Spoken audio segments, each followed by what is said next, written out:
नमस्कार दोस्तों, अगर आपका सपना राजस्थान ऊर्जा विभाग जूनियर अकाउंटेंट बनने का है तो ये वीडियो आपकी किस्मत बदल सकता है। फॉर्म भरते समय आपने RB UNL, RB PNL, JBVNL, ABVNL, JDDBVNL चुन लिया होगा। नहीं चुना है तो अब चुन लो, क्योंकि फॉर्म भरने की लास्ट डेट जो है वो बढ़ा दी गई है। 31 अगस्त इसकी फॉर्म भरने की लास्ट डेट है। तो अगर आपने बीकॉम कर रखा है, आरएससीआईटी कर रखा है, तो इसका फॉर्म सबसे पहले तो आप भर देना। क्या आप जानते हैं कि इस वैकेंसी के बाद आपकी पहली ज्वाइनिंग कहां होगी? क्या आप जयपुर, जोधपुर, अजमेर किस डिस्कॉम में बैठेंगे? कौन से पावर प्लांट में बैठोगे? और उससे भी बड़ा सवाल, 2 साल का प्रोबेशन पीरियड आपका होने वाला है। उसके बाद में आपकी सैलरी कितनी बढ़ेगी? 5 से 10 साल बाद आपकी स्थिति क्या रहेगी, ये मैं इस वीडियो में आप लोगों के साथ में डिटेल में बात करूंगा। तो इस वीडियो को एंड तक जरूर देखिएगा। वीडियो को एंड तक जब आप देखेंगे तो आपको आइडिया लग जाएगा कि किस तरीके से ये सारी जो चीजें हैं वो चलने वाली है। तो चलिए आइए वीडियो को स्टार्ट करते हैं। अगर आप इस एग्जाम की प्रिपरेशन को स्टार्ट कर चुके हैं तो आप सभी के लिए एक व्हाट्सएप ग्रुप हमने बनाया है, जिसका लिंक आपको इसी वीडियो के नीचे डिस्क्रिप्शन में मिल जाएगा। क्लिक करके जुड़ जाएं उस व्हाट्सएप ग्रुप के साथ में, जहां पे रेगुलर बेसिस पे आप सभी के साथ में हम फ्री नोट्स देते हैं, जॉब अपडेट्स देते हैं, इसी एग्जाम से रिलेटेड फ्री कंटेंट देते हैं, ताकि घर बैठे आप अपनी तैयारी को कर पाएं। जेबीवीएनएल जूनियर अकाउंटेंट में सब्जेक्ट बहुत सारे हैं, और सोचिए हर सब्जेक्ट की अगर एक एक्सपर्ट फैकल्टी टीम आपको मिल जाती है, जो टीम आपको केवल और केवल आरपीएससी अड्डा पे ही मिलती है, ये आप चाहें तो YouTube पे देख सकते हैं। आज भी रेगुलर बेसिस पे आप जानते हैं 3 से 4 क्लासेस जो है वो आरपीएससी अड्डा पे होती है। इनकम टेस्ट की क्लासेस जो है वो अर्पित सर ले रहे हैं, अकाउंटेंसी क्लासेस जो है वो रजत सर ले रहे हैं, जीएसटी की जो क्लासेस है वो चल रही है, एफएम की क्लास जो है वो डॉक्टर रुचिका मैम ले रहे हैं, कॉस्ट अकाउंटिंग की क्लास जो है वो डॉक्टर राहुल खन्ना सर ले रहे हैं। ऐसे बहुत सारे अलग अलग सब्जेक्ट हैं, अलग अलग धुरंधर हैं जो आपको इस बैच में पढ़ा रहे हैं, जो 10 साल से ज्यादा के एक्सपीरियंस के साथ में है, कई सिलेक्शन दे चुके हैं। हम इससे पहले भी असिस्टेंट अकाउंटेंट में रैंक 1 रैंक 2 के साथ में कई सिलेक्शन दिए, राजस्थान आरएसएसबी जूनियर अकाउंटेंट में ये सारे सिलेक्शन, ये फाइनली सेलेक्टेड स्टूडेंट हैं जो जूनियर अकाउंट में सेलेक्ट हुए थे, और इस बार बारी आपकी है। तो चलिए जल्दी से शुरू करते हैं आज का ये वीडियो। देखिए, सबसे पहले इस बात को समझो कि आपकी वैकेंसी 371 पोस्ट पर आ चुकी है, और 371 पदों के लिए फॉर्म भरने की जो लास्ट डेट आपके पास में है वो 31 अगस्त है। तो जिन्होंने फॉर्म नहीं भरा है, सबसे पहले तो फॉर्म आप भर देना। जब आप फॉर्म भरते हैं तो फॉर्म में प्रेफरेंस भरनी पड़ती है। जब बात प्रेफरेंस की होती है तो हो सकता है आपने अपना जो फॉर्म है वो आरवीयूएनएल से भरा हो, राजस्थान राज्य विद्युत उत्पादन निगम लिमिटेड से भरा हो सकता है अपना जो फॉर्म है वो आरवीपीएन से बना हो, प्रसारण से भरा हो, या हो सकता है आपने अपना जो फॉर्म है वो किसी डिस्कॉम से भरा हो।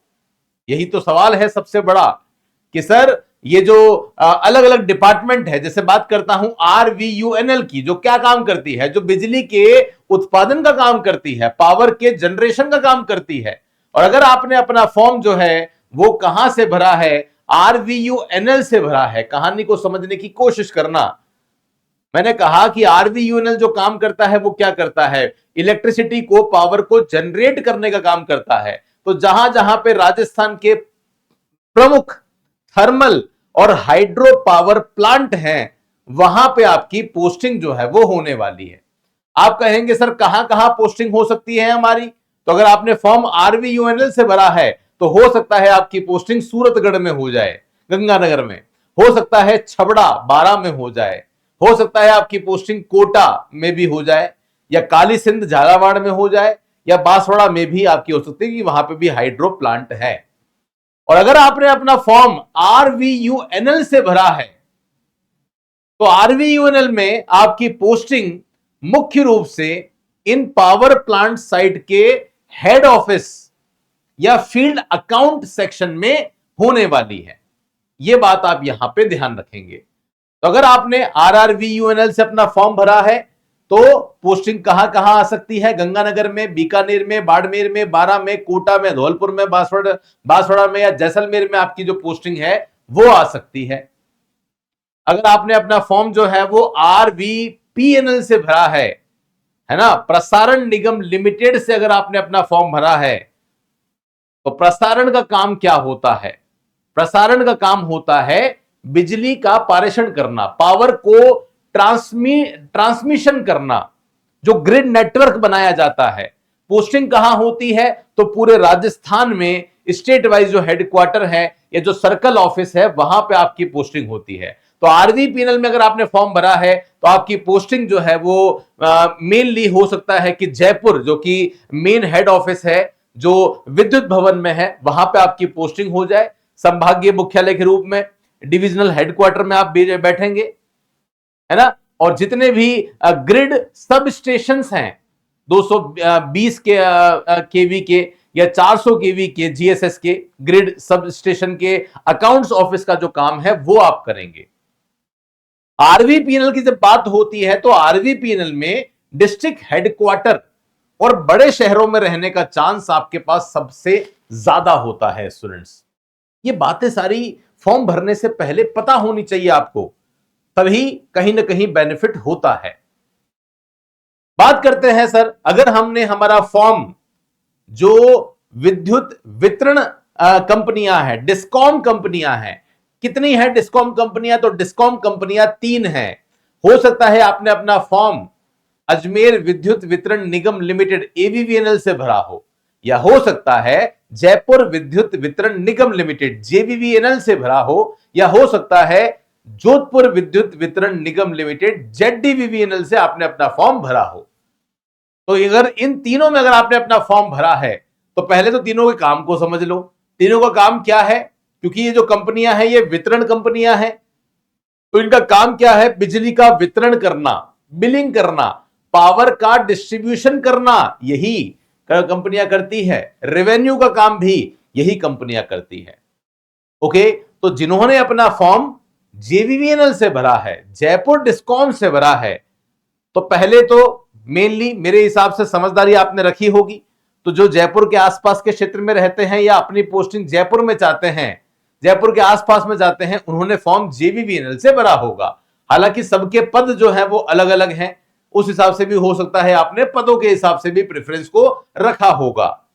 जैसे जयपुर में जयपुर, दौसा, अलवर, भरतपुर, धौलपुर, कोटा, बूंदी, झालावाड़, बारा, सवाई माधोपुर, टोंक, करौली, ये सब जो है वो आ जाते हैं। एवीवीएनएल की बात करते हैं, अजमेर डिस्कॉम की बात करते हैं, तो वहां पे अजमेर, भिलवाड़ा, बांसवाड़ा, डूंगरपुर, चित्तौड़गढ़, प्रतापगढ़, राजसमंद और उदयपुर, जहां पे से मैं आपको ये वीडियो बना के बता रहा हूं, ये सब आ जाते हैं एवीवीएनएल में। तो उदयपुर संभाग के आसपास के जो लोग हैं, उन सब लोगों ने अपना जो फॉर्म है वो कहां से भरा होगा? एवीवीएनएल से उन्होंने अपना जो फॉर्म है वो भरा होगा। फिर बात करते हैं सर, जेडडीवीवीएनएल की बात होती है, जिसे हम लोग जोधपुर विद्युत वितरण निगम लिमिटेड के नाम से जानते हैं। जोधपुर डिस्कॉम की बात करते हैं तो जोधपुर डिस्कॉम में जोधपुर, बीकानेर, बाड़मेर, जैसलमेर, जालोर, पाली, गंगानगर, हनुमानगढ़, चूरू, ये सब आ जाता है। ओके, ये आपको पता होना चाहिए। अब आपकी जो पोस्टिंग है वो किस लेवल पर होती है, आपको ये भी पता होना चाहिए। आपकी जो पोस्टिंग होती है, इन शहरों में जो आपकी पोस्टिंग होती है वो एक तरीके से अकाउंट्स ऑफिस में होती है, या डिवीजन ऑफिस में हो सकती है, या सब डिवीजन ऑफिस में आपकी पोस्टिंग हो सकती है। यह बात आप सभी को बहुत बढ़िया तरीके से पता होनी चाहिए। डन है, मेरे हिसाब से समझ में आ गया होगा आपको। अब बात करते हैं सबसे पसंदीदा टॉपिक कि सर जूनियर अकाउंटेंट अगर हम बन गए तो जूनियर अकाउंटेंट बनने के बाद में हमारा पद क्या होगा, हमारा डेजिग्नेशन क्या होगा, हमारा पे लेवल क्या होगा, हमारी मैट्रिक्स क्या होगी, ग्रेड पे क्या होगा, कितने समय में जो है वो हम यहां पे जाने वाले हैं, सर सभी के बारे में आप हमें बता दें। तो मैं आपको एक एक करके सारी बात बताता हूं। आप जो सबसे पहले जो सेलेक्ट होंगे वो किस पद पर होंगे? तो सबसे पहले आप जूनियर अकाउंटेंट की पोस्ट पर होंगे, जो कि आपकी 3600 पे ग्रेड की वैकेंसी है। कौन सी? जूनियर अकाउंटेंट सीधी भर्ती। जूनियर अकाउंटेंट के बाद में सीधा प्रमोट होके आप पहुंच जाते हैं AAO, जिसे असिस्टेंट अकाउंट ऑफिसर कहा जाता है, जहां पे 4200 पे ग्रेड की जो सैलरी है वो आप लोगों को यहां पे मिल जाती है।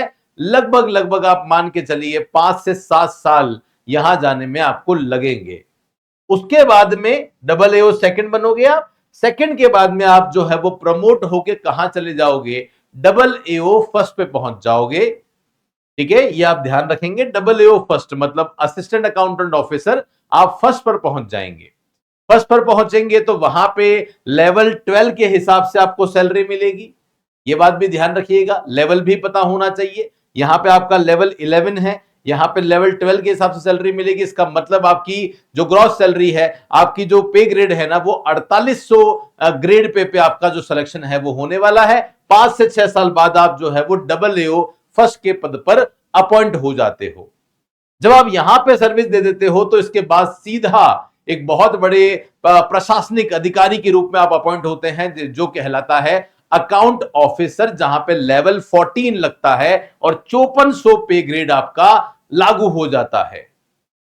और ये जो है, इसके लिए कोई साल नहीं है, ये दिया जाता है, अकाउंट ऑफिसर उसे बनाया जाता है जो सीनियर हो चुका है, या एग्जाम के बेसिस पे भी बनाया जाता है।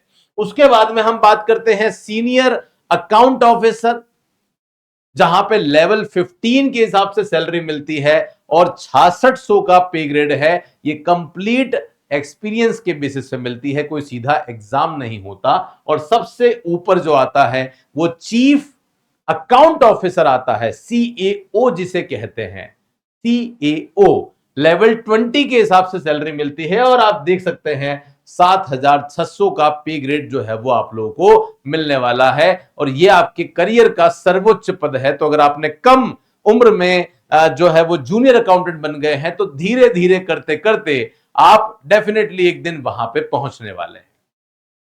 तो दोस्तों, चाहे बात पावर प्लांट के शांत माहौल में काम करने की हो या किसी शहर के सर्कल ऑफिसर में बैठने की, जूनियर अकाउंटेंट का पद न सिर्फ आपको स्टेबिलिटी, स्थायित्व देता है, बल्कि एक शानदार करियर ग्रोथ भी देता है।